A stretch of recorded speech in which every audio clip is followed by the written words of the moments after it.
نفرایی که همین گروه یکم به داخل میشن میگن نقب، نرس، نجوم، جیم، اینها کیه میخوان تربیه کنن و برای چی این میکنن به فکر شما؟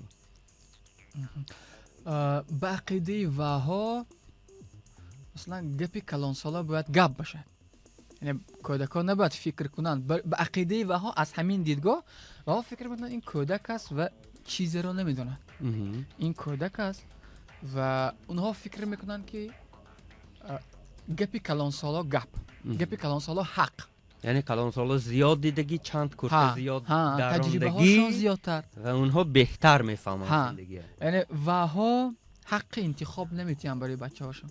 وها فکر میکنن که هر کاری که کودک میکند غلط است. این یک دیدگاه های وها. درست. منم موافقم قطع شما. منم موافقم که همین خیل و به فکر شما از همین خیل خانواده چه خیل آدم به وایه میرسه؟ یک پیش از انالیز کردن یک بار یادمو بیاریم که ما تقریبا قریب که اکثریت ما همین خیل و همیشه همین خیل بودیم. بابا ها ما همه ما یعنی همین خیل بودیم که کودک ها هیچ حقوق نداشتن. کودک ها همیشه یک بچه بودن و هم که ما همچون یک بچه مناسبت میکردیم و همه خلاصه بجای وای هایم تا کلان شدنش ما قرار میکردیم که وای چه خیلی لباس میپوشد، کدام کراسافکه میپوشد، چه خیلی دفتر میگیرد. یعنی همیشه بجای کودکا خلاصه میکردن بابا ها ما و من نمیگم که این بد یا اینکه این خوب، ما اینو نمیدونیم. ما چرا نمیدونیم؟ برای آنکه هر کس صاحب انتخاب است. ما فقط صحبت امروزه ما و شما همین است که ما فقط معین کنیم که کدام نمود مناسبت کی را به وایه میرساند و هر نفر، هر شنونده، هر آدم دیگر، هر تماشاچی حقوق دارد. گویا که من میخواهم یک غلام تربیه کنم، من میخواهم یک گستربایتر تربیه کنم، گپ درا باشد، گپی رئیس نگرداند، همه چیز به خوب گوید، وظیفش 100% درست اجرا کند و مثلا در مکتب در همه جا بچه وای باشد، گپ درا، در کارخانه گپ درا، همه وی احترام میکنم. من میخوام همین خیل فرزند به وای رسانم.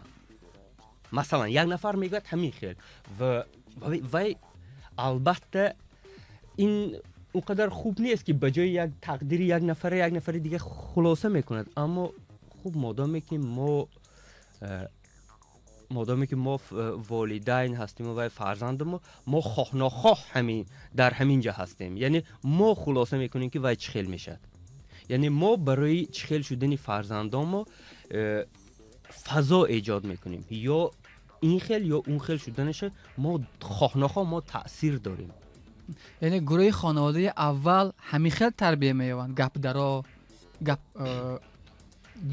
به اندیشه، همین هر چیزی که میگن قبول، یعنی قابل. مثلا بچه هایی که همیشه به جای آنها خلاصه میکنن، مثلا این خیل همیشه بود و زیاد از بین ما هم هنوزم هست. مثلا چه گویم، همیشه به جای وای انتخاب میکنم. مثلا وای هیچ وقت انتخاب نکرده بود که وای مثلا چخیل کرته پوشیدن میخواهد. برای وای کرته های خریده دادگی، مثلا بازار به برده کراسافکه خودشان پدرشان انتخاب کرده یا مادرشان انتخاب. وای بچه تا آخر عمر هیچ وقت هیچ انتخاب کرد نمیتواند. کلان میشد، آدمی کلان سال میشد، بازار به میرد و همین بازار هم بین میلیون تا وای به جهاز چیز به انتخابش یافته نمیتونه. هنوزم نمیداند که کدامش وای به معقول.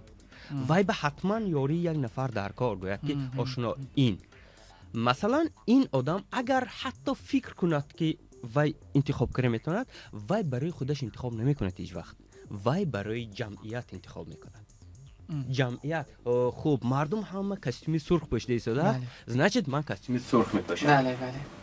یعنی اگر ما میخوایم همین خیلی یک نفر به دنیا دعوت کنیم و همین خیلی به وای رسانیم، زنشید همین نمودی سبکی مناسبت با کودکان فکر میکنم همین خیلی است.